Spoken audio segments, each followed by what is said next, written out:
So you're posting online every day, and yet you're not growing.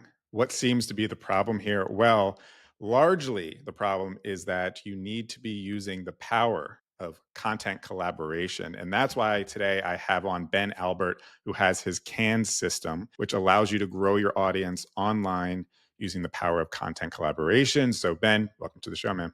Dude, I'm pumped. You took this show's awesome. You put a ton of effort into it. I appreciate that. I appreciate your time, and let's kick some butt together today. Absolutely. I love the energy. Let's take that right forward into our first question, which is how did you get into content and podcasting? Because I know you got a whole network of podcasts and you've grown your audience through the power of the CAN system. So let's first start. How did you get into content? And then how were you able to grow your audience using the system that you're going to explain to us today? Yeah, the true answer is I have no clue. Like at when I was a young age, I didn't have Jeff Bezos on the wall. I had no clue who Gary Vee was or Grant Cardone, or I didn't know who Oprah was. I wanted to be a basketball player basically my whole childhood. And then I shifted from basketball to music. One thing that's common with Ben is when I'm into something, I get incredibly obsessed with it. So I was obsessed with basketball. Then I was obsessed with music. I became the guy that was handing out flyers. Um, Way back in the day, I was setting up MySpace pages, running merch booths. That became Facebook. And in around 2014, 2015, I discovered podcasting because I was a traveling sales rep. So I was spending like 6 hours a week in the car. And I would listen to podcasts 6 hours a week. And one simple, common piece of advice is if you'd never want to work a day in your life, do something that you love. Not the best advice in every scenario, but I already had a job. So I'm like, let's start a side hustle. I was Rochester, New York. I was a musician. I loved the music industry. So I started a Rochester, New York podcast. I didn't really think of myself as a content creator. I was also an introverted guy, so I wasn't even the perfect person for the role. But I loved music. I loved podcasting. I loved my city. And there was no Rochester music podcast. And I wanted to get into places for free. So that's how I became a content creator, but it wasn't this strategic decision. I didn't roll out of bed and say, I'm going to be an influencer. I just found something I was interested in and became a reporter in my city around that interesting thing. And that was in 2016 that I launched that show. So the rest, I guess, is history because it's one of the things I do for a living now. Yeah, I love that idea too, where content creation is like, I won't call it a necessary evil because it's not evil, but it's necessary part of your personal brand journey. And really, as you were mentioning, is like you had a passion for something, and maybe a byproduct of that passion is you get to go into events for free and such. But you saw a gap in the market, you had a passion for that topic, and then you naturally to fill that gap as you were creating content. So you weren't necessarily considering yourself a content creator, but you knew the way to fulfill that passion was through content. So I think that's what a lot of people in personal branding come to realize is, they have a solution, they have a product, and they want to attract people to that solution and product, and the best way to do that is through content. But then maybe sometimes they don't consider themselves a content creator, they don't consider themselves creative, but it's just kind of the means to the end a bit. So you started creating content, and now you've grown, podcasts, on your online presence, your own personal brand. What's that journey been like? What were the early days of you starting to create content, and maybe some of the struggles you saw early days that maybe led to you creating this CAN system? Yeah, the accidentalness of it was the beauty of it because I just started doing something for fun and I didn't realize that I was developing the skill sets that I could stack together long term to be successful. So I'm just doing something for fun on the side. I'm a traveling sales rep, then I'm a sales executive for a corporate marketing firm, and then the pandemic hit and I had just shifted into a new role. So I was the first one in, first one out, got let go during the pandemic. Went through a dark period. We can go into the darkness if you want, but I was binge drinking. I The was darkness is stressed. where the lessons are learned. Yeah. Dude, I had no I the easiest way I can put it is I was like hiking and journaling and coming up with all these ideas and listening to podcasts and like personal growth books. But I was binge drinking. I was lonely. I was uncertain. So it was almost like I knew where my North Star was, but I was running in the wrong direction backwards. So I was kind of a Yeah. lost soul at the time and I was unemployed. And you look at Music Ben is unemployed. He's drinking too much. And more than anything, he's non essential. The entire industry shut down. And for what it's worth, it was an incredible side hustle. Loved it. But I was never really making any income with this music side hustle. So there was a change was required. You know, I had grown up, I had a vision for where I wanted to go. So I transitioned from music Ben to business Ben. And who's business Ben? Apparently, he's an entrepreneur. And I did exactly what I did in 2016 in the music industry, but now for business in 2020, I started a Rochester, New York business podcast. I called it Rochester Business Connections because I really just needed some. And I didn't know what I was going to do next, but I knew that if I surrounded myself with the right kind of people, mentors, peers, and honestly, possible clients, I can network and gain some momentum. And it was a terrible time in most everybody's life. But the beauty of the pandemic was all these CEOs and executives and business leaders were at home in their pajama pants. So Ben starts a rinky dink Rochester, New York business podcast. And here's the key here, I didn't like pretend I was an expert. I didn't start Marketing 101 podcast. I started Rochester Business Connections because I needed some and I leaned on the mentorship. A lot of the questions I asked were bad. People loved it though. I was asking beginner questions. They were kind of growing with me. And it was through the collaboration, it was through the mentorship, it was through understanding business from multiple levels that I built foundational skills to actually start a business, grow the podcast, this or that. But it was the collaboration element. It was the learning something new every single day. And the beauty, I think I got lucky. Like I kind of just chose the first thing that came to mind. I didn't have a great strategy. But by starting Rochester, New York business owners, it was so hyper niche, so hyper specific that I didn't have a big audience. But my entire audience was the kind of people I wanted to meet. I was talking to business owners. I was starting a marketing firm. So a lot of the people that came on didn't become clients. Some of them did, but a ton of them became mentors, peers, and referral partners. So I didn't have a strategy that was perfect. But by going so ridiculously hyper niche, when people do the opposite, they want to create viral content, they want to be everywhere. By going really, really specific, I was making more dollars than views. Like for every 100 listens I made, I was making money off business relationships. So I find that collaboration was huge. And I think it's a big misconception that people just want to be the next Gary Vaynerchuk or Alex or Layla Hermosi and be viral overnight. But it was by going really, really specific. I didn't go viral, but I actually made pretty good money doing it. Yeah. I want to go back to the idea of you had a hyper niche focus and target, and then you brought on strategic people to the show to pick their brain about their involvement with that niche. So if you're interested in this niche, I'm bringing on kind of the adjacent gurus, if you will, that can support topics that are associated with it. What was kind of your criteria? Because when we talk about content collaboration, we want to be, you mentioned maybe you weren't as strategic then, but kind of hindsight 2020, wanting to be a bit more strategic with, okay, who do we collaborate with that's going to add value to what my niche is, who could potentially be a client, or worst case, as you mentioned, just be a good future, partner or supporter, or some additional value outside of like monetary value.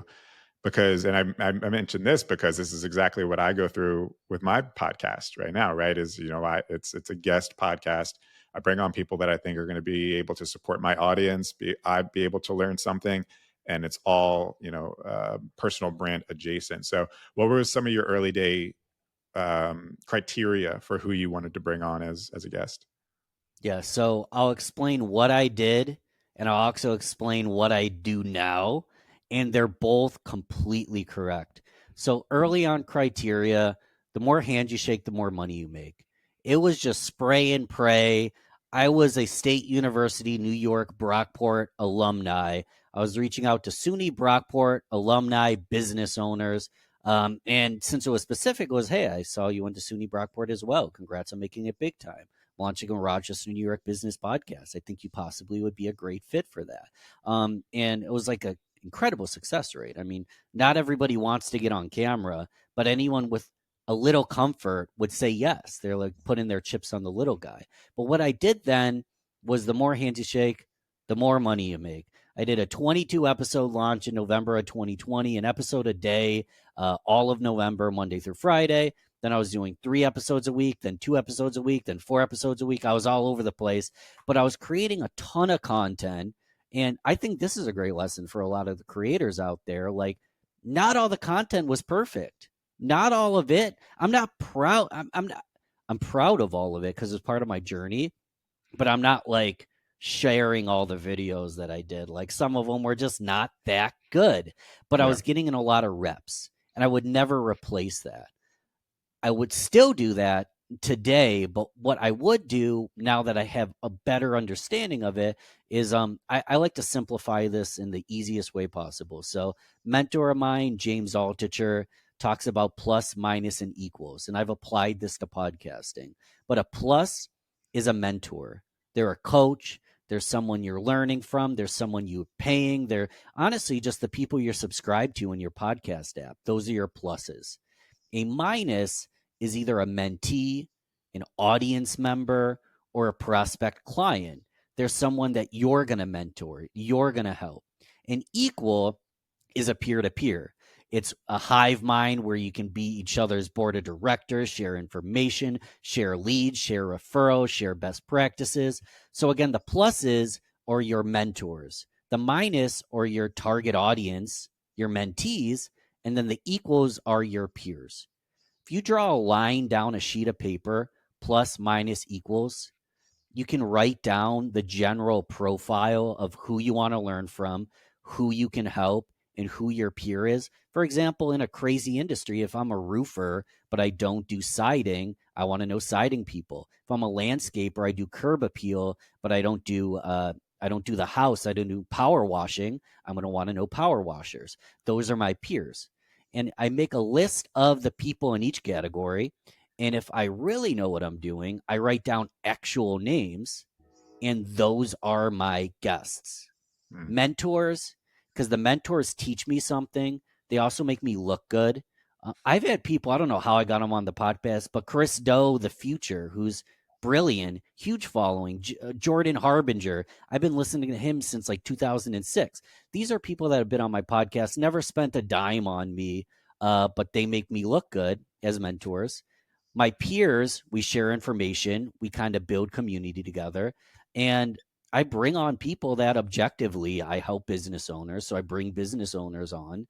They are prospects. I don't think of it that way, but they Mm. kind of are in the scenario. So if I have clarity on those three categories, I just reach out to equal amount of humans in each of those categories. And what I did in the front, the more hands you shake, the more money you make, is not wrong. High frequency is good, but if you have clarity on who you can help or who can help you in each of those categories, you're good to go. You have the list. You just start reaching out to people. Love it. So you have your CAN system, CAN, and I believe this is something that is kind of like an acronym for a process here. Can you kind of first give us kind of an overview of what exactly the CAN system is, and then we'll dive into it a little bit more? Yeah, we are literally talking about it right now. There's lots of C's, but create, content, collaborate, and network. Create and network, content and networking, collaborate and network. There's so many C's. I could just add more C's. It's like my favorite letter. But Yeah. um, at the core of it, I call it creation driven networking. I know we're just using lots of words here, but the purpose of creation driven networking is to create content and networking simultaneously to drive all your content and networking efforts simultaneously. So, simply put, people go out and they network, they hand out lots of business cards. I've said it like 8 times, the more hands you shake, the more money you make. That's not bad. But when you take someone like Ben, who's a little more introverted, I'm not really the life of the party in a crowded space. Think I might have a little bit of like a issue or a brain chemistry thing because when the glasses start clanking and the lights get bright, I get a little anxious, I get a little uncomfortable. But in a group of four, three, or one on one, I can chat with someone all day. I'm comfortable. So if I'm extroverted and I'm the life of the party, I might not use the can system. I might just network, network, network, network. But if you want to create content that's meaningful while you network, that actually becomes the purpose of your networking. So if I were to reach out to a business owner and just say, "Hey, I want to meet you. Well, I can buy you coffee. Pick your brain." The subtext is, "You're going to pick my brain? Am I going to get those brain cells back? My time is worth like $100 or $1,000 an hour. Do I want to spend that just on a $5? You're going to buy me a $5 coffee?" But Right. if I can create while I network, that's my way of getting in the door and starting the conversation. It's, "Hey, I see you do this. I want to highlight you." So we've talked about this in the podcasting space, but it could be starting a blog. And let's say you're a writer, it could be as simple as reaching out and being like, "Hey, I see you're an expert on XYZ. Can you take 45 seconds to submit a quote? And I want to feature you in my blog." And dude, I actually thought about, you could do this at scale where let's say you have a content create let's content creation's too vague. So let's say roofing just as an example. So you're a content creator, a marketing for a roofing company.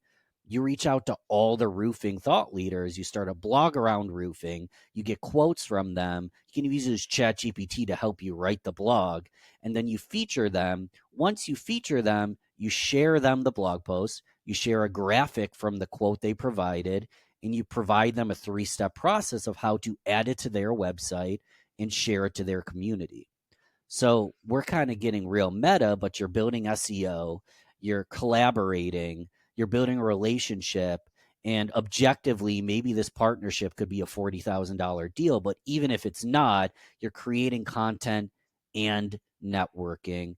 And it's really easy because it's easy to make an ask when it's not selfish. It's actually helping them. So we mentioned a podcast, we mentioned a blog.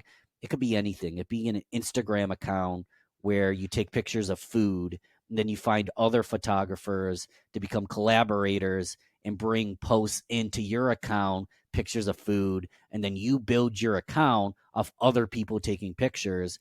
And then you can go into businesses and say, "Look at this account I run. It's a food blog. I'd love to take pictures of your menu, feature you." And what something you did passionately became a awesome business opportunity. I'll just give one more quick example. You can run events. You run an event, you bring in speakers, you bring in guests. If you want a seat at the table, you bring your own table. If you want to be on the mic, you just MC, you're on the mic. You put yourself in a place of thought leadership just because you started something. So create content, collaborate, and network. You become the center of gravity, the plus minus equal, the mentors, the audience, the peers. They come to you rather than you having to spend $1 million a year on ads to try to grab people from every little direction. People actually come to you because you become a thought leader in the space, and the entire time you met people as you went. Does that all make Yeah. sense? I feel like I just like caught fire there. Yeah, no, I let you go. No, I think one of the key points here is early on in a content creation journey for a personal brand is a lot of people feel maybe they have a little bit of imposter syndrome and they don't feel as though they have maybe the credibility to speak on certain topics or they feel uncomfortable trying to be an authority in their space, a thought leader in their space, because it just doesn't feel natural for them to speak in that way publicly.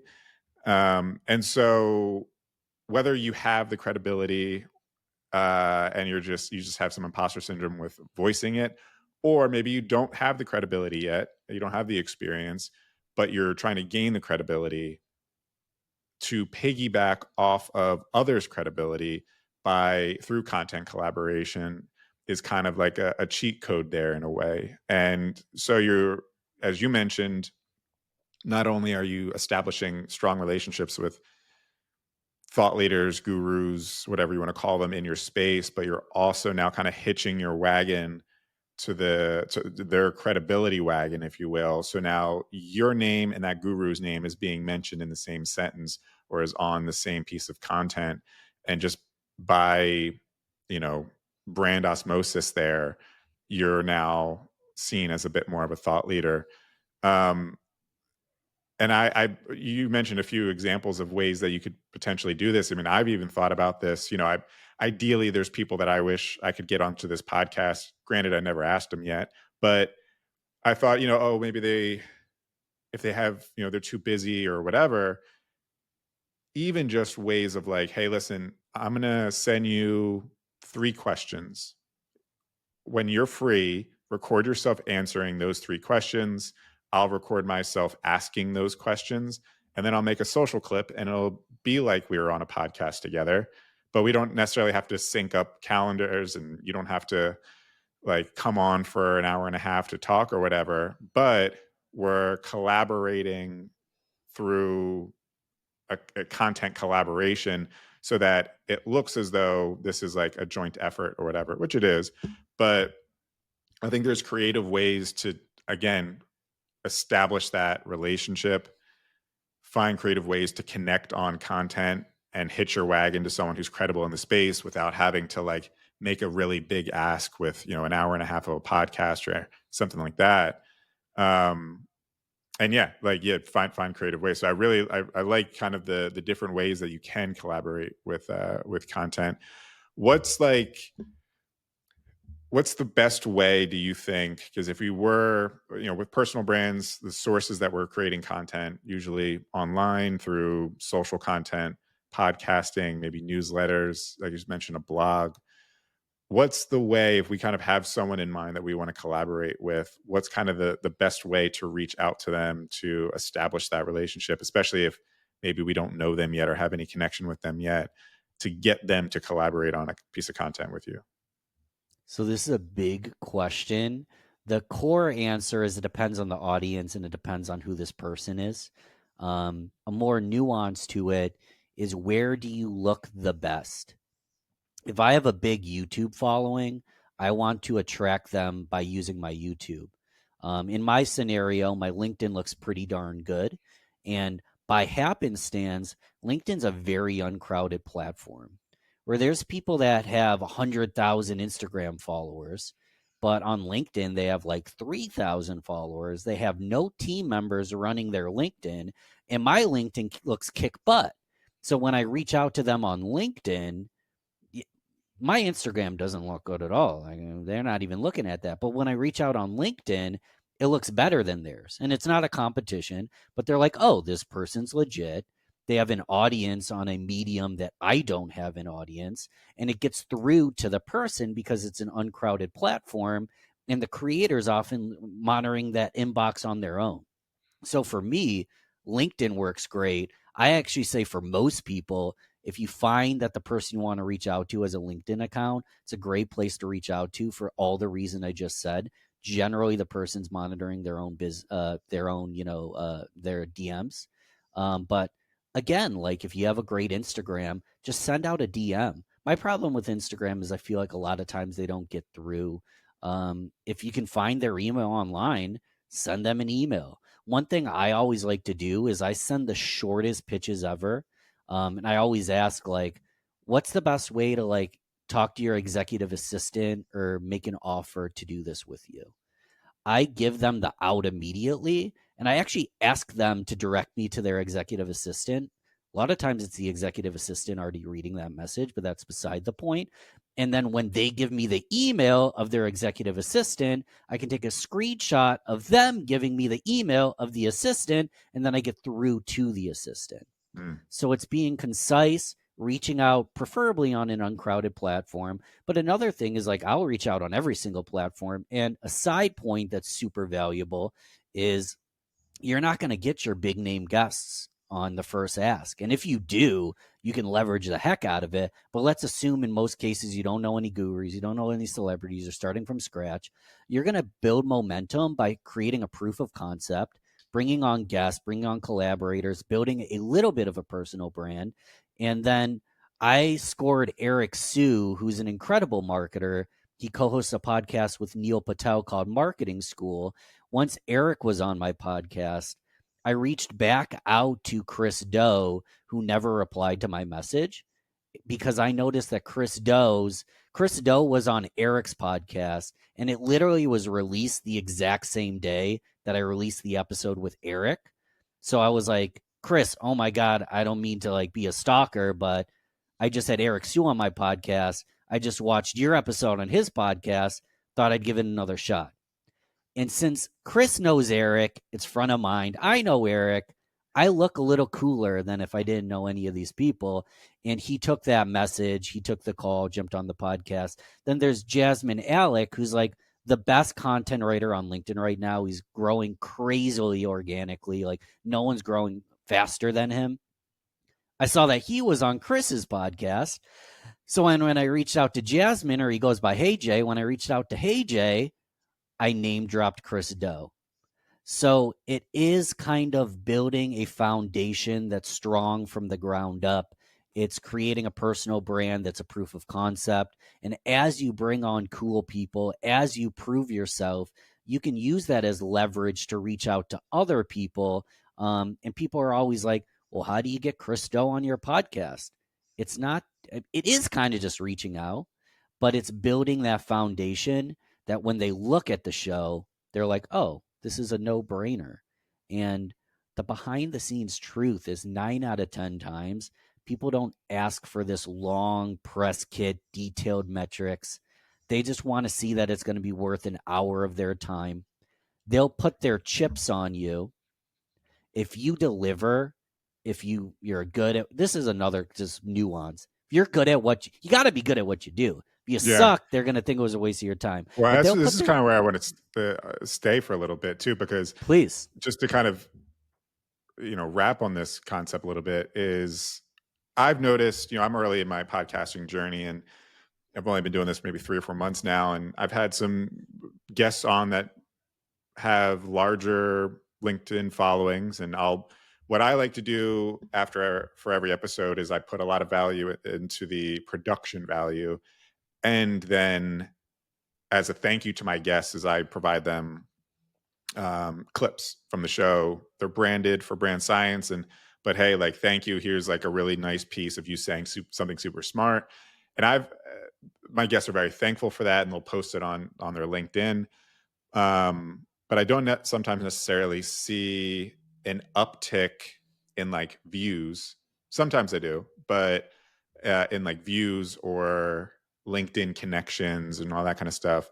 Again, it's like hit or miss sometimes. But you think, oh, this person's got like 100,000 followers, and they just posted something and tagged me in it. But so that's one thing. I kind of want to talk about the idea of like, besides the connection, the value of having that connection, and obviously that's invaluable. What else could we potentially expect from like outcomes from the collaboration of that content being live? But going back to their initial point is, I want to show that I put time and energy into making sure that my guest sounds smart, and that the byproduct of the episode is also assets that they can use. And so I just want to give value to um, I want to make sure that the podcast has high production value and is a quality show, and then also my guest feels taken care of, for this fact of what you're saying here, where like if Chris Doe or Gary Vee checks out the podcast and checks out who I've had on the podcast and then checks out their content, he sees like these people see okay, Dave actually is putting time and energy into making sure he has a quality piece of content for his audience. I want to be on a show where the host puts time and energy into that. So, yeah, I think it's a really important point where, like, if you want quality guests, you have to put quality into your content because your quality guest wants to be associated with that quality content.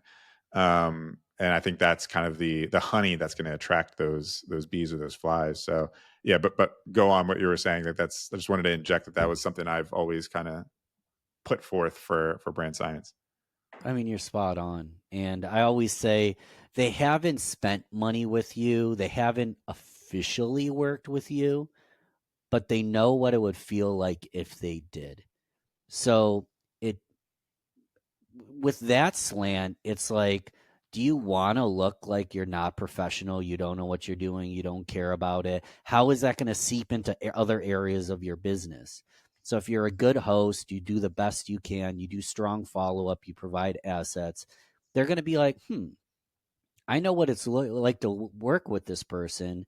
And even if they can't help me, I might know someone they can help.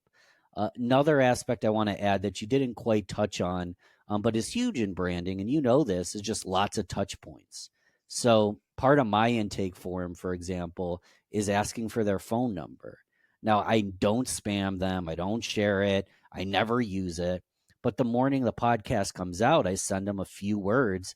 I just text them, hey, it's Ben, our podcast just dropped, so pumped, you did an amazing job. Then if I don't always do this, so do as I say, not as I do, but if you really want to be structured, the moment you get a comment, whether it's just a small little comment or a phone call or an email, any comment saying that the podcast was kick butt, send that email, send that comment, take a screenshot, send a text message being like, I know we don't have a billion views yet. Tell a little joke. I know we don't have a billion views yet, but I've already gotten numerous comments saying X, Y, and Z. This moved the needle on my career. You taught me something that I didn't know. Grab a quote from it. It's these tiny little touch points that the production could be killer. The production could stink. The podcast could stink. The audience could be small. But by having that human to human approach, you're going to build a relationship with that person. And for what it's worth, there's a higher probability they share it. There's a higher probability they select the collaborator button on your request, or you can ask them and they'll accept that, reach their audience that way. Higher probability they'll leave you a review. But a biggest issue, and it's not just in podcasting, it's any content, is we just post and ghost, and then we don't actually get the full juice out of the opportunity. Hey, Dave here, obviously, but I want to just pause this episode real quick and say thank you so much for tuning in to this episode of Brand Science. I hope that you're getting as much value as a viewer or a listener as I've gotten as a host. And if you are getting value from this episode, it must mean that you enjoy nerding out on all things personal branding, content creation, and strategy, which means you're my type of person. So I want to connect. Once you're done this episode, go down to the show notes where you'll find my LinkedIn profile. Click on that link, head over to my profile, and send me a request. When you send the request, there'll be that little pop-up that comes up that you can add a note in the request. Just tell me that you found me from a Brand Science episode so I know that you are one of those loyal, awesome listeners of mine. And let's connect and learn together. Anyway, just want to say, love you. Thanks for listening. Let's connect on LinkedIn. And yeah, back to the episode. Yeah. So that full juice from the opportunity, you would kind of break down as that relationship that you've established that can, I guess, be a resource for potentially a client in the future, or they now understand the dynamic of who you are and what type of value you can bring to someone. So whenever that person has someone in their network that potentially could use your service or product, that's now kind of like a sales channel for you, essentially. Exactly. And it's super nuanced because we'll just use Chris Do as the example we've been using. He's not going to spend any money with me. Maybe that's a limiting belief, but I don't think he's going to spend any money with me. Mm. But by treating people well, I build the muscle that when I get a client who's going to spend money with me, I already have good habits. So then I over deliver for that client. So part of it, it's nuance, is building good habits. How you do one thing, how you do everything. If you can add immense value for free, what does your paid products look like? That's my thought on that. Yeah. So it's almost like content creation valuable for 100 reasons, but to have quality content in a quality channel. So we'll say a social profile, podcast, newsletter, blog. It's something you've really invested into, and people can tell that this is something that you've really spent the time to put a strategy behind. The content that you publish is high quality. That then opens doors for what we're talking about today in terms of collaboration. And then the more you're able to be consistent with that, the more you can kind of raise the bar on who you can collaborate with. And the more that they see that those types of people are collaborating with you, the more doors are opened. So I guess kind of the point here too is you don't need to be everywhere, but if you choose one channel and you just really kick ass at that one channel, that can still be worth its weight in gold. um, Maybe not necessarily in terms of like the monetization of that channel, but how you can actually use it as a platform for establishing these relationships. And then those relationships are what can help you monetize or open more doors in the future. So it's like, you know, like you're saying earlier, early on, is like you had the podcast, and your way of like monetizing it was that you were able to go to events for free. You know what I mean? So Mm. if you just have like a really great channel, it can open doors that maybe don't show the monetary value right away, but it's kind of secondary value. Two super quick, tangible examples. So I just interviewed him. It's not out yet, but AJ Wilcox is the number one thought leader on LinkedIn ads. All he talks about is LinkedIn ads. Not that many people running LinkedIn ads. If they want to, he comes up. Biggest podcast out there, YouTube channel, LinkedIn ads. And what does he do? He consults and sells LinkedIn ad management. So he has owned that super specific space. Another example, Chris Van Vliet, a good friend of mine. He's a four-time Emmy Award winner. He's interviewed The Rock. He's interviewed literally John Cena, Tom Cruise, anyone you can think of. He's been on the red carpet a million times. He's had a lot of great interviews and a lot of great guests, but he found that his wrestling clips and his wrestling episodes always did the best. He like wanted to be a wrestler when he was younger. He's very passionate about it. Interviewed The Rock 10 times, interviewed John Cena a bunch of times. So the wrestling stuff was doing better than the generalist entertainment podcast kind of stuff. So he decided, I'm going to 10x on wrestling. And he was just sharing this with me. The moment that he went 10x on wrestling specifically, he has had an increase on the podcast and the YouTube. Literally, his YouTube Shorts channel has just reached like, I think he told me 1 billion. I don't know if Hmm. he made that up. I'm not literally look up Chris Van Vliet shorts. Yeah, Chris Van Vliet shorts has reached 1 billion, and it's because he's focusing specifically on wrestling. He's the number one wrestling podcast, and he's done a lot of cool stuff. Who doesn't want to go interview Leonardo DiCaprio and Tom Cruise? But since he's hyper focused on wrestling, he AJ Wilcox comes in and he's the expert. Chris doesn't pretend to be an expert, but since he talks to the talent and he does current events and he talks about the story behind it, he becomes the expert by association.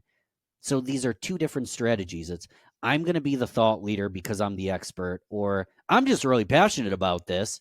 So I'm going to bring people to the table and then I'm cool by association. Neither of those are wrong. Both of them work. Really just depends on what you're trying to do.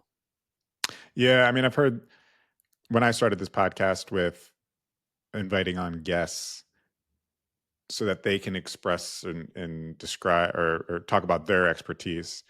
A common thing that I would hear is, you know, make sure you get in your anecdotes, your points of expertise as well, because you need to be seen as the thought leader as well. that if you give too much of the mic over to your guest and you're just kind of playing journalist interviewer, that you're not seen in as much of a thought leadership light as your your guest, or people aren't looking at you as the person to go to for the source. So what is that balance, in the sense that, like, content collaboration, great for all the reasons we're talking about today, but do you think about how to balance that with, okay, maybe some personal content that also expresses your thought leadership, or do you try to inject that into guest interviews and collaborations as well? Yeah, there's no right or wrong because in the content game, you got to get reps in. When I started, I I really didn't know what I was doing, and I was afraid of the mic. And if you listen to old episodes, I didn't share anything. It was just questions. And the guest didn't mind it because I was good at asking questions. I led the conversation, but I wasn't building thought leadership. So you're nailing it. Bringing in your own personality solid depends on your style, though. Larry King never brought his own personality in. He was a king of probing and asking questions. And then a Joe Rogan does almost as much talking as his guest. So it does depend on your style. But I encourage people, you said it, in podcasting, you put out personal episodes. In your content, you do talking head videos, you do a graphic with your face, you let them get to know you. And if you still kind of feel awkward about like talking about yourself, which most of us do, I can still do a post and say what I learned from Chris Van Vliet, niching down on something you're passionate about. Well, blah, blah, blah, blah. And you can weave in these, it actually is more compelling. I can say what I learned from Chris, but by the end, I'm actually talking about a new theory that I didn't learn from Chris. Like it kind of reminds me of creation driven networking, the concept of collaboration. What would Chris be without John Cena? Just what would I be without Chris? And what would my clients be without me? And you start injecting what you do and how you help through a third party story. But at the end of the day, you nailed it. Like at some point, we want our personality to shine because people might come for XYZ reason, but they're going to stick around, subscribe, and become a super fan for you. And if they don't know who you are, why would they stay? They'll go watch someone that they're more associated and connected with. So you nailed it. I'm just expanding a little bit on that thought. No, that's, I mean, it's something I've been kind of finding my sea legs on myself, because I like to let my guest cook, right? Like I want them to come on and be able to educate me on things. Sometimes there's things like I already know as well, but they're able to kind of fill in the gaps where I don't. But I also like to just have good conversation. So when can I step on the guest's toes and when can I Yeah. whatever. But Let's flip it then, because I'm not like a studied personal brand content strategist. I'm more a nosebleed and then figure out how to not get a nosebleed and then start just multiplying what's working kind of guy. I'm sharing what's worked for me and what's worked for my friends. Am I off base? Am I on base? Like from your more formalized experience, what is the best route? Like based on this conversation, what do you recommend the listener do? all right, I love this question. Yeah, so I'll kind of go through my experience with the podcast specifically, and then content that I've, in a way, has been a collaborative piece of content, because it's a piece of content from this podcast that I then shared with my guest, and what that experience has been like with them posting it. And I will say, again, as I mentioned before, the posts that largely it comes down to what the medium is that where you're creating the content and the type of content you're collaborating on. Because if you want, if you're creating a podcast and you want people to go view the YouTube video or listen to the podcast, and you want to try to get that traffic from social media through a social clip, people typically aren't going to click off of social media to go listen to your podcast, right? So it's not the best way to get like views and such through that. The value that I've had with creating those social clips and having guests on and such is largely the door that they open, as we're talking about today, the door that they open into their audiences and their networks. So, for example, when they do post the content that I provide them, I'll engage with the comments that are put onto their social posts. So I'm tapping into their audience. I'm getting FaceTime with them. Sometimes, if I find it's someone who's really an ideal client, I'll friend request them, like, hey, just saw your post on so and so's post from my podcast. Like, that's me. So I figured if you were interested in that, you'd be interested in some of the things I post too, kind of thing. So I find that it's a handshake into that other person's network. And you have to do it in a respectful way. Like, you don't want to just, spam Mhm. the other people's networks. It needs to be, um, valid, and they need to be qualified and all that. So that's been largely the tactic that way, is that through basically the guest is giving you kind of the credibility check by posting content on their account of, hey, I was on this person's podcast. um, I respected them enough to be on their podcast. I like what they're doing. I'm posting a piece from that podcast. That is kind of like the wingman for you being able to then, connect with and start a conversation with their audience. So that's largely how I've been using that. Um, Also, too, you kind of alluded to this as well. When it comes to like ideas for content creation, sometimes the the smartest things that we hear are from other people, right? So if a guest that you have on or you collaborate with says something really smart and you think, oh, that's going to be a really valuable piece for my audience, I try to then spin that in a way of like, I just had on so and so to my podcast, and they said something really interesting that I think you all would really love to hear. And I use their thought leadership as a way to drive a topic, a piece of content for myself. But I don't what I don't like to do is just go, here's a clip from my podcast, and this is what someone else said. I like to kind of tee it up as, hey, here's a topic I really love to talk about. Here's what someone just said on my podcast that I think you're going to love. And then afterwards, I kind of tack on my 2 cents as well. So it acts more as the foundation for a piece of content. Then I'm kind of piggybacking off of someone else's credibility. And so, yeah, if I want to create content out of someone else's who's been on my podcast, I just make sure that I inject my 2 cents into it as well, so that it's not just me going, here's what this other person said. Yeah, so those are some of the ways that I've been kind of repurposing or piggybacking off of kind of the content that's being created through this podcast.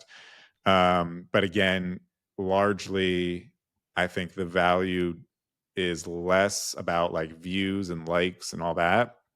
And as you've been saying, has just more so been that the guest, besides the relationship that we establish, by the guest posting content with our names associated with it, tagging me in it, etc., they are giving the check mark of approval on me as a person, me and my credibility, me and my account, so that if I engage with people who engage on that content, it's not like I'm just coming out of the blue and doing a LinkedIn spam message of, I saw that we have people in common, so I thought I would friend request you or whatever. All these Yeah. fake friend requests or whatever.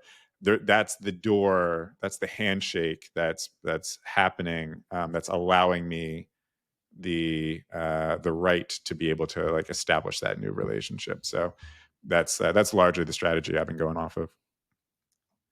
Dude, drop the mic. You're dropping bombs. And I just want to put an exclamation point on like the DM social selling strategy. It it takes a minute.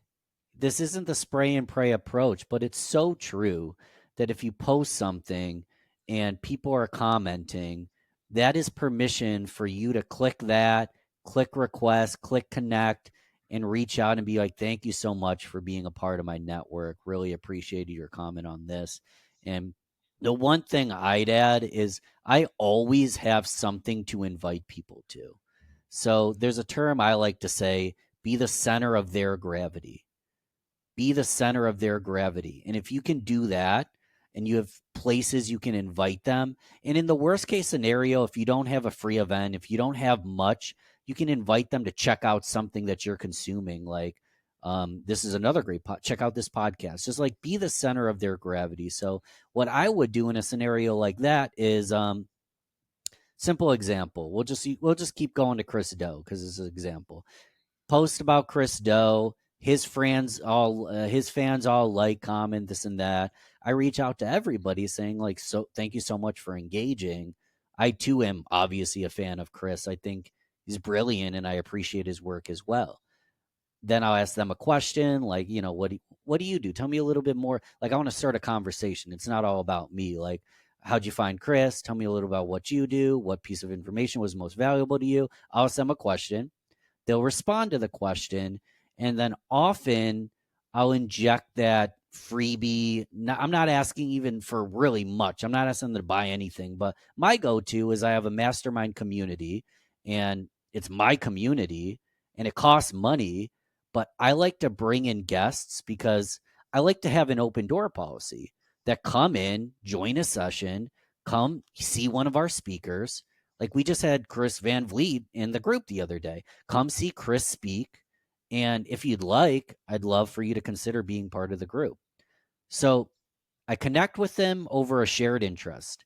We start a conversation. I invite them as a guest to my group, which people pay good money for free. There's a high probability that they're going to want to pay for that group. But that's the whole cycle. So it's, you nailed it. Connect on a shared value, a shared interest, start a conversation. But then I always say, have something free to low cost, to low time investment to invite them to. They just went from stranger to part of your world in the course of a few messages. Yeah. And the Well, rest is kind of whatever happens, happens. Like, I'm super detached from outcome. Some people just don't want to work with me, and that's fine. But I just make those offers all day long. Please go ahead.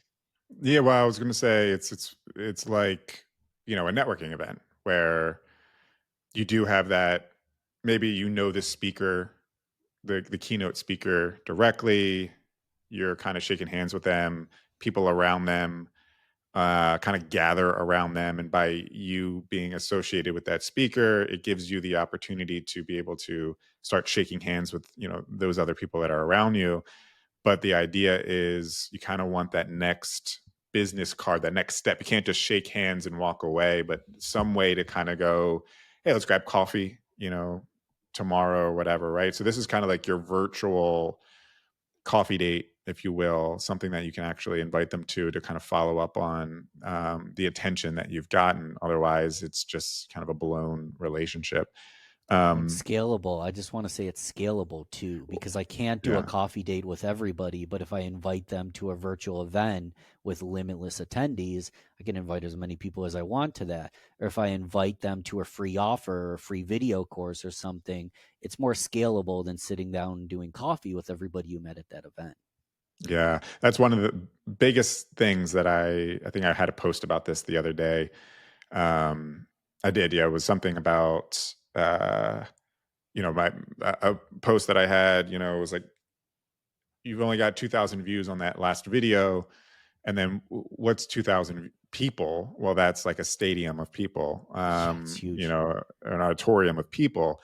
And, if you were to be on stage and speak to 2,000 people, you'd be one, scared out of your mind. But two, you would have to prepare a big presentation and put on a suit and, what have you, and get on a stage and travel to that location and give that presentation. And you can reach 2,000 eyeballs from your computer with a quality piece of content. through through the power of the internet. So yeah, well, just kind of getting back on track, but that's that too. Then and what I the additional value of content collaboration, I think, is I say that your profile picture is your personal brand logo, right? Your face is your personal brand logo. And by you doing things like video podcasts, and then I provide you those clips, you publish that onto your network.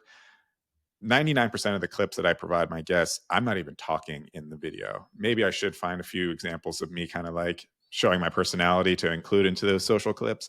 Is it But just them or is it both of no, you? it's split. So I go, it goes back and forth like full So you're screen, split there. screen. So I'm in You're there there, and nodding.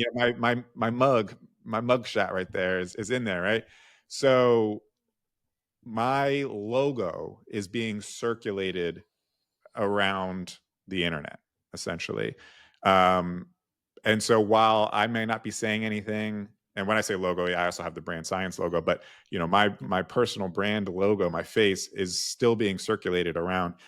And the more times that they post that, I provide a handful of different social clips, and a lot of these my guests post all of those social clips every couple of weeks or whatever.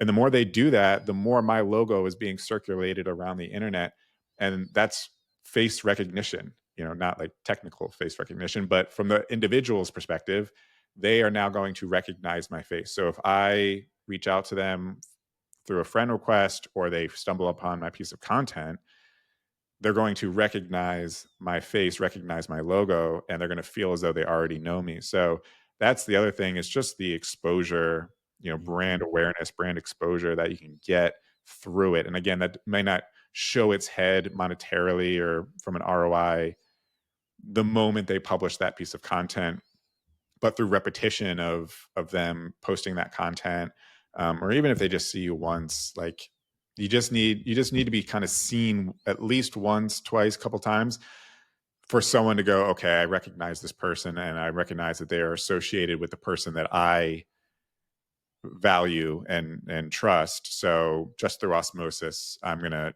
trust this person. So yeah, I think it's also just kind of about brand distribution, brand awareness, brand exposure.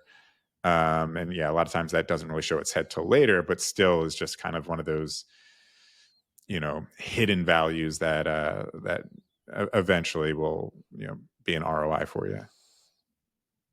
Alex Hermosi was talking about this in a clip the other day. I've always said, like, you got to be patient but impatient. And I never knew how to explain it, but I think you got to be incredibly impatient, but you need to be patient and impatient. But he described it better than I was like trying to find the words. And he said, you need to be impatient with your output and patient with your input.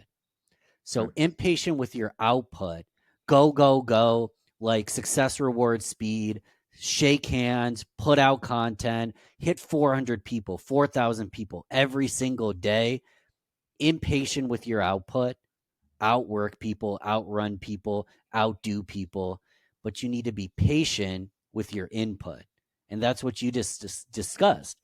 People don't have the patience to see out a long enough time horizon, but you have the patience to take your time with input. The input comes. And when it comes, you're a better professional with a better product with lots of reps in. They want to buy from you because they've already seen you 40 times. But we need to be patient with the input, even though we're being impatient with output. So do a lot, but don't always expect to reach gold overnight because we overestimate what we can do in a week. We so underestimate what we can do in 10 years. And just thinking 10 years, like, I feel like I'm going to be kind of old in 10 years. I, I'm not that old. And if 10 years I'm a little bit older and I'm a multimillionaire, possibly billionaire, am I going to be mad? Like, if someone told you you could be a billionaire in 20 years if you just did X, Y, and Z, wouldn't you do X, Y, and Z? But Hmm. people want the success now that they don't actually do X, Y, and Z. So I'm riffing here, but impatient with your output, but impatient with your input long term long time horizons. Love it.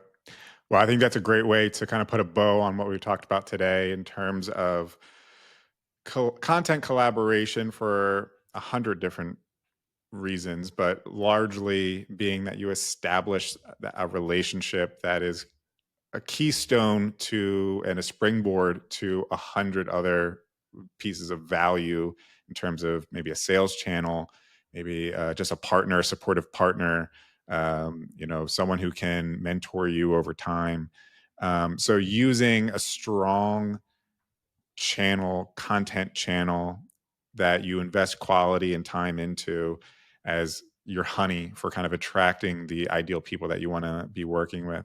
And then, yeah, those some of those secondary byproducts of those efforts will be, like we said, just brand awareness and credibility, and kind of hitching your wagon to the credibility wagon of someone else. So, really loved everything you were talking about today. And Ben, if people want to learn more about you and the CAN system and your services, where can they check that out?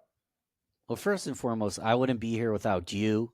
So if do it while I talk, y'all. If you haven't hit subscribe, 5 stars, bonus points for a comment, like show some love because this is impossible without an incredible host. You can find me wherever you found this. Just type in the words real business connections.